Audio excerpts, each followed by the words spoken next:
रवि और निशा एक ही क्लास में है और रवि क्लास के चुप रहने वालों लड़कों में से है।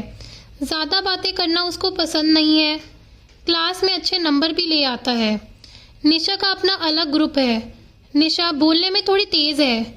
वो होते नहीं बच्चे जब टीचर पूछते हैं किसको आंसर पता है तो जो 4-5 बच्चे हाथ उठाते हैं उनमें से एक हाथ निशा का भी होता है।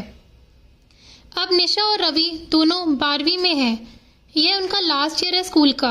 हालांकि क्लास में दूसरी और लव स्टोरी बन चुकी है, लेकिन अभी तक इनकी सिर्फ फॉर्मल बातें हैं, कुछ खास नहीं। यहाँ मैथ्स की जो क्लास लेते हैं वो है स्कूल के वाइस प्रिंसिपल त्रिपाठी जी। रवि की मैथ्स थोड़ी कमज़ोर है। निशा को त्रिपाठी जी ने बनाया है मैथ्स पीरियड का मॉनिटर। अगर कई काम में त्रिपाठी जी लेट हो जाए, जो कि वो अक्सर होते हैं, तो निशा क्लास को कंट्रोल करती है। बोर्ड पर उन बच्चों का नाम लिख देती है जो शोर करते हों या फिर अपनी जगह से उठकर जाते हों। लेकिन निशा वैसे दिल की अच्छी है।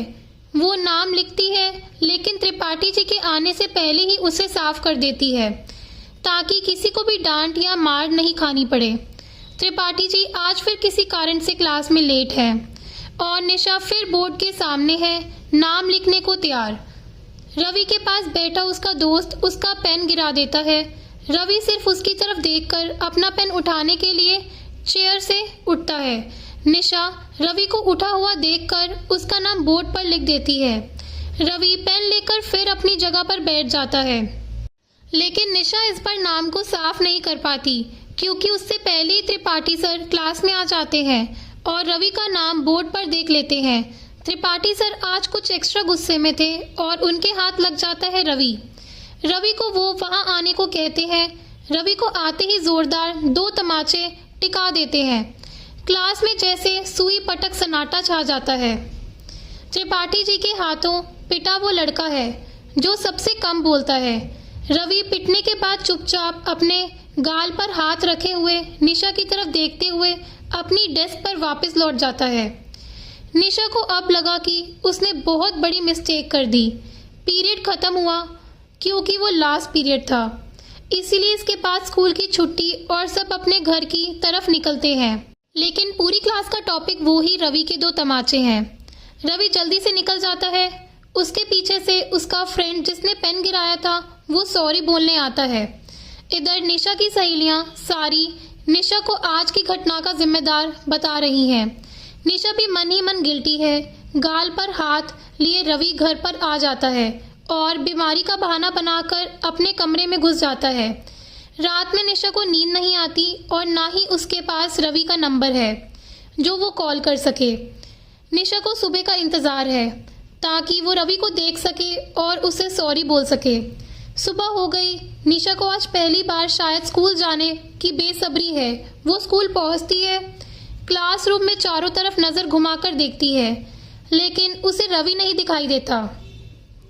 रवि आज स्कूल नहीं आया। अब निशा का दिन निकालना मुश्किल हो गया और रही सही कसर निशा की सहेलियों ने पूरी कर दी जो उसे ऐसी लुक दे रही हैं मानो जैसे रवि को उसी ने मारा हो। दिन खत्म होता है। सभी फिर घर को निकल पड़ते हैं।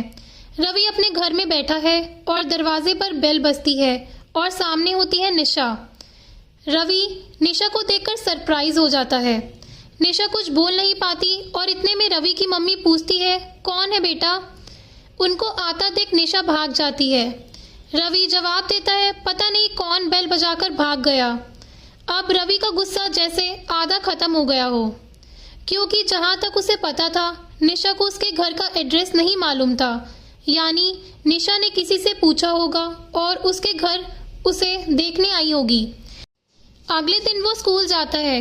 कल जिस लड़की की वजह से उसने तमाचे खाए थे सबके सामने, आज वो उसी लड़की के बारे में सोच रहा है। वो अपनी डेस्क पर जाकर बैठता है। रवि को पता था कि निशा उसके पास ज़रूर आएगी, लेकिन निशा नहीं आई। निशा की दोस्त और रवि को एक लेटर देकर चली गई। अब रवि का आधा गुस्सा जो पहले बचा था वो भी गायब हो गया। रवि को पता था कि लेटर किसने दिया है, इसीलिए अब उसने लेटर खोला नहीं। हालांकि उसे भी पता था कि लेटर में सॉरी ही होगा, लेकिन अभी वो उसे लव लेटर से कम नहीं लग रहा। वही निशा बार बार रवि को मुड़कर देख रही है। लेकिन रवि उसके देखने पर नज़रें चुरा रहा है, थोड़ा भाव खा रहा है। रवि को अब उसके पास बैठे दोस्त छेड़ने लगे हैं। रवि अब लेटर खोल के देखना चाहता है। यह पहली बार है जब वो इस तरह के एहसास से गुजर रहा है। रवि लेटर खोलता है और उसमें बड़े बड़े शब्दों में लिखा होता है आई एम सॉरी और साथ में रोने वाला इमोजी। रवि को उस रोने वाले इमोजी को देखकर हंसी आ गई। वो कहते हैं ना, जब आपके दोस्त और क्लास वाले आपको एक दूसरे के नाम से चिढ़ाने लगते हैं तो कुछ ना हो तो भी कुछ कुछ होने लगता है।